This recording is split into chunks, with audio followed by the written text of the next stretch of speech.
आज हमें एक बहुत ही खूबसूरत मौका मिला है कि हम इस देश के मशहूर कव्वाल के साथ बात कर सकें। तो आइए इस खूबसूरत मौके का फ़ायदा उठाते हैं और करते हैं उनसे ढेरों बातें करने की कोशिश इस छोटी सी मुलाकात में।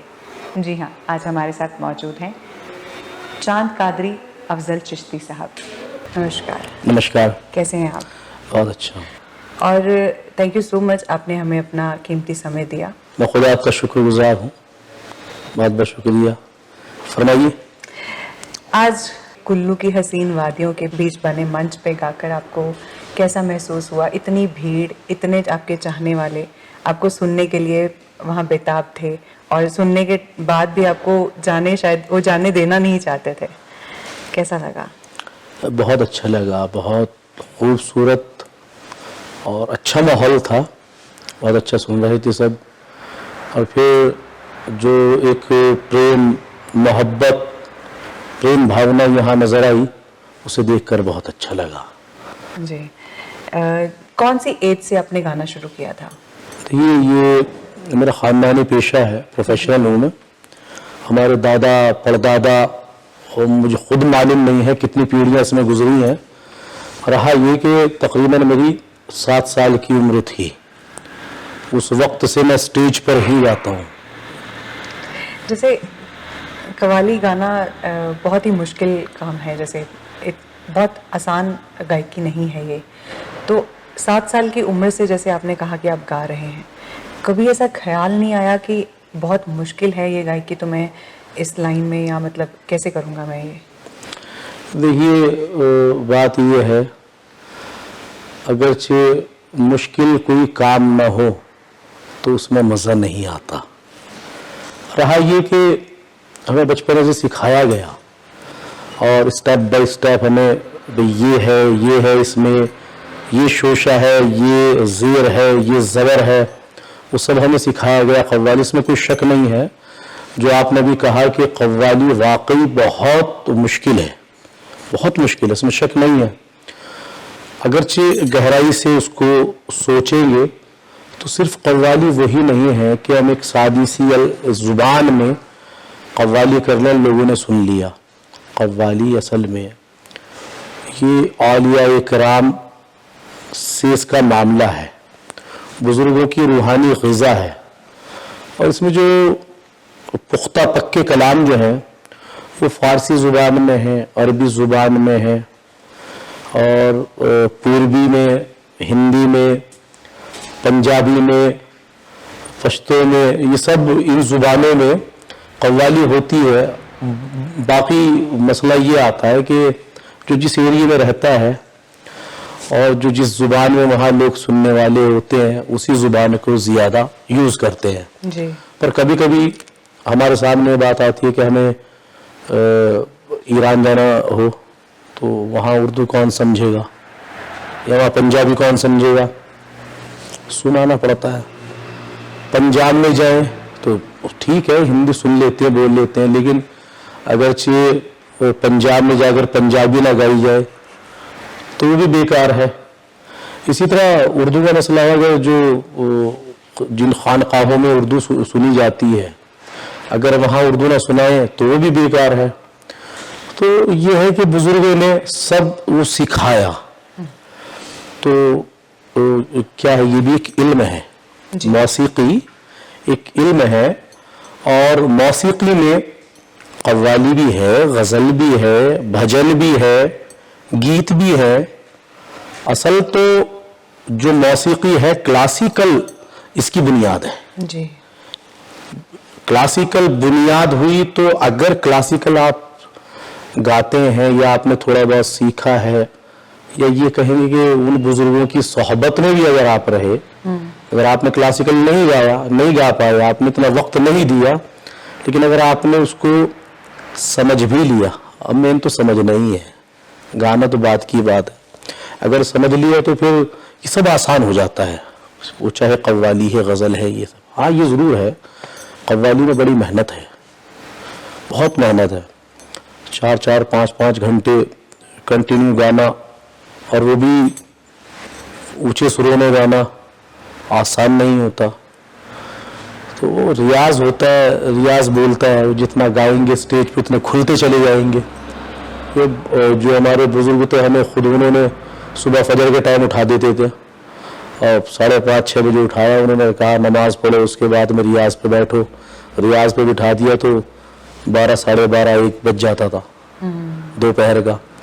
तो रियाज होता रहता है तो फिर सब कुछ आसान नज़र आता है। हाँ, अगरचे एक हफ्ते भी रियाज छोड़ दें और प्रोग्राम ना हो और एक हफ्ते में गाना बजाना बंद कर दिया तो मुश्किल होता है बहुत। सोचते हैं कि भाई कैसे गाएं, वो आदत रहती है तो फिर चलता रहता है। जी, जैसे आपने क्लासिकल म्यूजिक की बात की, स्वरों की बात की जी। तो जो म्यूजिक है, जो संगीत है, वो रागों में ही गाया जाता है। जैसे तो कव्वाल भी क्या राग में ही गाए जाते हैं? हाँ, ये बहुत अच्छा सवाल किया आपने। जिसे इस दौर के कव्वाल समझना नहीं चाहते। असल में कव्वाली की जो इमारत है वो क्लासिकल पर ही टिकी हुई है। हिंदुस्तान में, ये हिंदुस्तान जो है हमारा, गाना बजाना तो यहाँ पे अगर देखा जाए तो पूजा इबादत के तौर पे लोगों ने सुना और गाया, यहाँ पे पंडितों में था। और जिस वक्त कुछ बुजुर्ग यहाँ हिंदुस्तान में आए, जैसे कि ख्वाजा गरीब नवाज ख्वाजा साहब, अजमेर में जिनकी दरगाह है जी, हजरत निजामुद्दीन औलिया दिल्ली में, तो एक सैयदी घराने से थे हजरत अमीर खुसरो रहमतुल्लाह अलैह।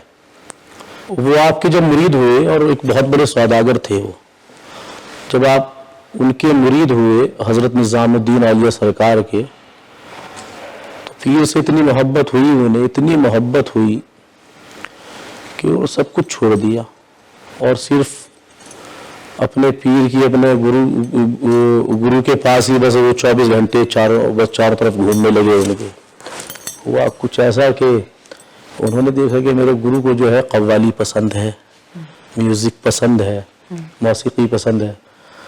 तो फिर हज़रत अमीर खुसरो ने अपने आप को मौसीकी में ढालना चाहा और काफ़ी उन्होंने मेहनत करने के बाद में मौसीकी को इस तरह अपनाया कि हिंदुस्तान को बहुत बड़ा तोहफा दिया। और वो तोहफा क्या था? जैसे कि एक राग गाया जाता है, एक मिसाल दे रहा हूं मैं, पूरिया राग है जैसे जी। अब कोई एक राग है धनासरी, यमन जी, कल्याण। जी, तो हजरत अमीर खुसरो ने ये कमाल किया, जब आप इसमें आपको बहुत महारत हासिल हो गई और एक बहुत अच्छे आप मौसीकार हो गए, तो आपने दो रागों को मिलाया, जैसे कि पूरिया था और धनासरी था, उसको पूरिया धनासरी दोनों को साथ मिलाकर बंदिश बनाई, उस राग को एक वजूद दिया। उसका जो तौर तरीका है, जिस तरह उसे गाया जाता है, वो सब उनकी किताबों में लिखा हुआ है। यमन कल्याण, इसी तरह सनम गनम, बहुत से राग जो उन्होंने आपस में मिलाए और उस टाइम से कव्वाली को हिंदुस्तान में उरूज हुआ। आपने बहुत कलाम लिखे, फारसी में लिखे, पूर्वी में लिखे, उर्दू में लिखे, और उनको उस टाइम ही आपने कंपोज किया। और वो जो भी तर्जें थी वो सब क्लासिकल से ही थी। मैं दिल्ली घराने से ताल्लुक़ रखता हूँ और जनाब उस्ताद इकबाल खान जो दिल्ली घराने के खलीफा हैं जी, उनका शागिर्द हूँ और उनसे काफ़ी सीखा भी है मैंने। जो भी खिदमत तो बहुत कम की है उनकी, लेकिन मुझे उनसे बहुत कुछ मिला, सीखने को बहुत कुछ मिला। तो बस वही बात है जो आपने कहा कि क्लासिकल से कव्वाली का ताल्लुक है या नहीं है, बहुत ही ज्यादा ताल्लुक है। और अगर क्लासिकल नहीं है तो जो हजरत अमीर खुसरो की जो बंदिशें लिखी हुई हैं जी, वो गा नहीं सकते आप, सही ढंग से नहीं गा सकते। जो उसका तरीका है, अगर आपको क्लासिकल आता है तो आपको उन बंदिशों को सीखना है, और जो असल कव्वाली है जब आप उसे गा सकते हैं। जैसे आपके परिवार में भी कोई, जैसे आपने बोला कि हमारा पुश्तैनी काम है, हाँ, हमारे वालिद साहब जाफर हुसैन साहब और हसन बख्श, हुसैन बख्श, हमारे दादा परदादा और सब यही करते आए हैं। और बल्कि कुछ उनकी अभी तक आज तक भी निशानियां मौजूद हैं, जो कि उस दौर में राजा महाराजा होते तो वही सुनते थे ज्यादातर। आम फैमिलियों की इतनी कहाँ ताकत थी कि किसी को सुने। अब जो भी कुछ मामला था, जैसा भी चलता था, वो सब राजा महाराजाओं से ही चलता था। तो वो अपने पास रखते थे, सुनते थे, उनकी मोहब्बत रहती थी। तो कुछ जो उन्हें अच्छा लगा तो कुछ भी उन्होंने नाम कर दिया। तो ऐसी बहुत सी निशानियां हैं। यूपी में एक जगह है शाहपुर जी, तो वो हमारा जो है कस्बा दाद इलाही, हम वहीं के हैं। और जो वहाँ कोठियाँ हैं, कुछ बाग हैं, ये सब उसी दौर के इनाम में आए हुए हैं। और आज तक लिखा हुआ है, पत्थर लगे हुए हैं बाकायदे, उस पर लिखा हुआ है कि ये वहाँ से इनको गिफ्ट मिला, ये हुआ वो। तो आपके फैमिली में आगे जो आपकी जनरेशन बच्चे हैं आपके, उनमें भी कोई ऐसा है जो? हाँ, कोशिश तो करते हैं ना, और है हमारी कोशिश। अब जैसे हमारे बुजुर्गों की कोशिश थी कि हम गाएं, और वाकई में हमारी तो कुछ मेहनत तो नहीं की थी कि उन्होंने सिखाया। और सिखाने वाले कहाँ मिलते हैं। यही कोशिश हमारी है कि जो मेरा छोटा बेटा है, मोहम्मद अली नाम है उसका, मेरी तमन्ना है कि वो गाए। इसी तरह मेरे भतीजे भी हैं, वो भी गा रहे हैं, मेरे साथ में संगत कर रहे थे।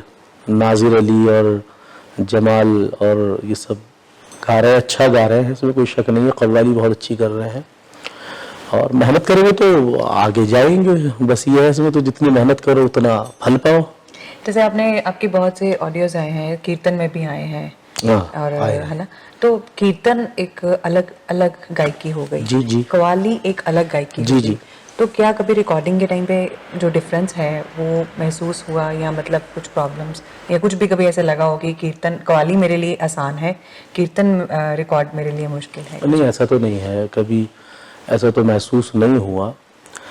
असल में क्या है कि एक ये, खैर मुझे ये अल्फाज तो नहीं इस्तेमाल करना चाहिए, लेकिन ये कहूँगा कि एक रूह जब आप एक किसी चीज़ की तरफ लगाएंगे और उसमें रमेंगे, आप रम जाएंगे जी, तो उसमें एक मिठास पैदा हो जाएगा। आपने ठीक कहा, तकरीबन 15-16 सीडीज मेरे गुरबानी के आए थे जी, राम जपो जी ऐसे ऐसे, हमरी करो हाथ अच्छा, ऐसे गुरु को बल बल जाइए जी, एक ओंकार सतनाम जप वाहेगुरु वाहेगुरु वाहेगुरु, ये सब हमने एक टाइम में गाए थे। बहुत मैंने कीर्तन भी बहुत किया, इसमें शक नहीं है। और जो गुरबानी लाइन में बड़े बड़े विद्वान लोग हुए, जैसे कि एक नाम था, पूरे हुए ज्ञानी संत सिंह मस्कीन, मुझे बड़ी मोहब्बत करते थे वो। और जब पहली दफ़ा उन्होंने मुझे सुना, छोटा सा था मैं, बहुत छोटा सा, एक गुरुद्वारा दिल्ली में शहीदी दिवस मना रहे थे वहाँ पे, तो वहाँ जब मैंने गाया, बहुत छोटा था, तकरीबन मेरी उम्र ऐसी थी 8 साल की उम्र होगी मेरे ख्याल से। उन्होंने वहाँ जब मुझे सुना तो वालिद साहब से कहा, भाई इस लड़के को तो तुम कीर्तन कराओ, तो इसमें तो गुरु घर की बू आती है और इस पे गुरु की कृपा है। तो बहुत तो उनके साथ में काफ़ी रहा मैं, तकरीबन 10-15 साल उनके साथ में गुजारे मैंने। जैसे कीर्तन करने के टाइम पे जो कीर्तन गुरबानी कीर्तन है, उसके लफ्ज़ गुरबानी के हैं जी, बहुत। इनफैक्ट मैं अगर पंजाब के लोगों की बात करूं तो कई बार तो हम पंजाबियों को भी गुरबानी के अल्फाज यूज़ करने में थोड़ी दिक्कत होती है। हाँ, दिक्कत होती है, बिल्कुल ठीक है। मतलब आप गुरबानी के अल्फाज इजीली आराम से हो जाता है आपसे, उसका क्या राज है? उसका कारण तो यही है, मैंने बताया ना, हकीकत में ये एक कर्म की बात है ये। अब वो है ना, बहुत से शब्द हैं, उसकी कृपा अगर हो ना तो सब आसान है। बिल्कुल। वो अगर किसी से सेवा लेना चाहे जी, तो सेवा करने वाले सेवा करेंगे जी, और अगर वो चाहता ही नहीं है तो कोई नजदीक न लगे। माशाल्लाह। तो ये है कि गुरबानी हमने जो भी पढ़ी जी, उसका हुक्म था, उसने चाहा, उसकी कृपा रही तो पढ़ी। जी, अगर दरगाहों पे जाते हैं तो वो भी उसी का करम है, क्योंकि बात तो वही है, आप ईश्वर कह ले, अल्लाह कह ले, वाहिगुरु कह ले, है तो एक ही। बिल्कुल। गुरबानी में भी हुआ वल्लाह नूर पाया कुदरत के सब बंदे, एक नूर ते सब जग उपजिया कौन पले को मंदे। अब ये तो हक है जी। और कुरान भी यही कहता है, कुरान भी यही कहता है कि पूरी दुनिया, दोनों आलम मेरे नूर से तख्लीक हुए हुए हैं, बने हैं। ये जो भी कुछ है जर्रा जर्रा मेरे नूर की गवाही देता है। तो ये सब उसके करम की बात है, चाहे दरगाहों में गाले बैठ के या मंदिर में जाकर ईश्वर ईश्वर कर लें या गुरुद्वारे में जाके वाहिगुरु का जाप करें, बात तो एक ही है। आपका फेवरेट कवाल, कवाली में कवाल? देखिए वो कव्वाल तो बहुत से हुए हैं, अच्छे कव्वाल हुए हैं जो मैंने पसंद भी किए हैं बहुत। हमारे हिंदुस्तान से ही, क्योंकि एक मसला ये भी है इसमें, कुछ जो फेमस नाम हुए लोगों ने पसंद भी किए, पर वो खानकाही कव्वाली से जुड़े हुए नहीं थे। मतलब खानकाही कव्वाली से मतलब मेरा ये है जो दरगाहों में कव्वाली होती है उससे वो जुड़े नहीं रहे। जनाब जानी बाबू साहब हुए, अजीज नाजा साहब हुए, बहुत अच्छे कव्वाल हुए, इसमें शक नहीं है कुछ भी। अजीज नाजा साहब का जैसे वो चढ़ता सूरज धीरे धीरे ढलता है ढल जाएगा, बहुत अच्छा मैटर था, वो सच्चाई थी, हम भी पसंद करते थे, पसंद करते हैं। उनकी सोच, उन्होंने जो कुछ नया नया दिया ऑडियंस को, तो अच्छा था वो। और इसी तरह हिंदुस्तान में वो जाफर हुसैन साहब हुए बदायूं के, बहुत अच्छा गाते थे, बहुत अच्छा गाते थे। नज़ीर साहब हुए, वो भी बहुत अच्छा गाते थे। इकबाल अफजाल साहब हुए, वो भी बहुत अच्छा गाते, हिंदुस्तान से ही थे। और अभी एक हैं और काफ़ी उम्र है उनकी, जनाब हाजी असलम साहब ही, उन्हें भी मैं बहुत पसंद किया मैंने। अच्छा, पर हुआ क्या, इन सब के साथ साथ जब नुसरत फ़तेह अली साहब का नाम आया ना फील्ड में, तो उनमें कुदरत ने सब कुछ उनके अंदर ऐसा रखा था कि उन्होंने कोई फील्ड नहीं छोड़ी, कोई फील्ड नहीं छोड़ी उन्होंने, चाहे गज़ल की रही, चाहे गीत की रही, चाहे कव्वाली की रही। तो सब ने उन्हें सराहा। ज़्यादा मैं उनके बारे में क्या बोलूँ, सभी जानते हैं। बड़ी मुश्किल से वो मकाम मिलता है इंसान को, अपने आप को उन्होंने फना किया तो पाया। बिल्कुल। मैं आपसे पूछने ही वाली थी कि आज के टाइम में हर कवाल नुसरत साहब को ज़रूर गाता है, तो मैं उसकी वजह आपसे पूछने ही वाली थी, पर आप वजह यही है वजह कि उन्होंने वो, मैंने कहा ना, जैसे कुछ कव्वाले खानका से नहीं जुड़े हुए, उन्होंने सिर्फ ऑडियंस को खुश करने की कोशिश की। कुछ कव्वाल ऐसे रहे कि सिर्फ खानकाहों में रहे और वो ऑडियंस में नहीं गए। कुछ कव्वाल ऐसे रहे कि वो सिर्फ उर्दू गाते रहे, वो पंजाबी नहीं गा पाए। लेकिन उनका कमाल ये रहा, उन्होंने मेहनत इतनी की थी कि पंजाबी भी गाई उन्होंने, उर्दू भी गाई उन्होंने, फारसी भी गाई उन्होंने, अरबी भी गाई उन्होंने, गीत भी गाए उन्होंने, गीत यहाँ तक कि खुद कंपोज करके फिल्मों में भी उन्होंने, और गज़लें भी गाई।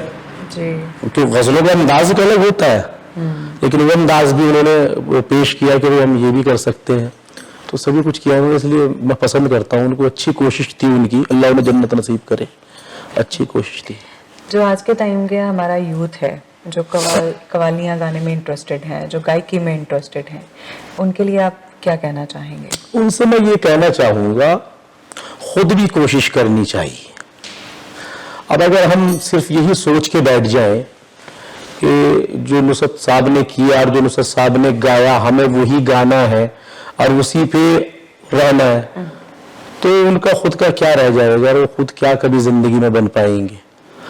खुद ही को कर बुलंद इतना कि हर तदबीर से पहले खुदा बंदे से खुद पूछे बता तेरी रजा क्या है। खुद तो मेहनत करनी पड़ेगी ना। अगर हम एक हमारी ये सोच अगर होगी, इसमें कोई शक नहीं है, जो कामयाब लोग हैं, बड़े लोग हैं, कामयाब लोग हैं, उन पे जो अच्छाइयां हैं उनसे ले लो, काम आएगी जिंदगी में। पर सिर्फ उन अच्छाइयों पे अगर रह जाओगे तो तुम्हारा खुद का क्या रहेगा, तुम्हें भी तो कुछ करना है ना। खुद की भी सोच होनी चाहिए कि भाई इतना दिमाग खुला हुआ होना चाहिए कि ये गज़ल है, ये गीत है, ये कव्वाली है, क्लासिकल इस तरह गाया जाता है, ठुमरी दादरा इस तरह गाया जाता है, सब इतना तो होश होना चाहिए ना। गा रहे हैं अच्छी बात है, गाना भी चाहिए, अच्छा गा रहे हैं सब, अल्लाह सबको अच्छा रखे, अच्छा गाते रहें सब। थैंक यू सो मच आपसे बात करके। मैं बात तो बहुत सारी करना चाहती थी आपसे, पर आपका ज़्यादा समय नहीं लूँगी क्योंकि आप परफॉर्मेंस देख के आए हैं। ऑडियंस इतने चाहने वाले आपको प्रेम मोहब्बत से सुन रहे थे वहाँ पे, तो जहाँ तक मैंने देखा है कि उनका तो मन भी नहीं कर रहा था आपको जाने दें। मेरा भी मन नहीं कर रहा कि मैं आपको यहाँ से जाने दूँ। मेरा मन कर रहा है बिठाऊँ और सवाल पूछूं, पर समय इजाज़त नहीं दे रहा। आपके पास आपने इतना कीमती समय में से समय दिया हमें, उसके लिए एक बार फिर से आपका बहुत बहुत शुक्रिया। शुक्रिया। Thank you so much. Epic देख रहे दर्शकों के लिए कोई मैसेज क्या,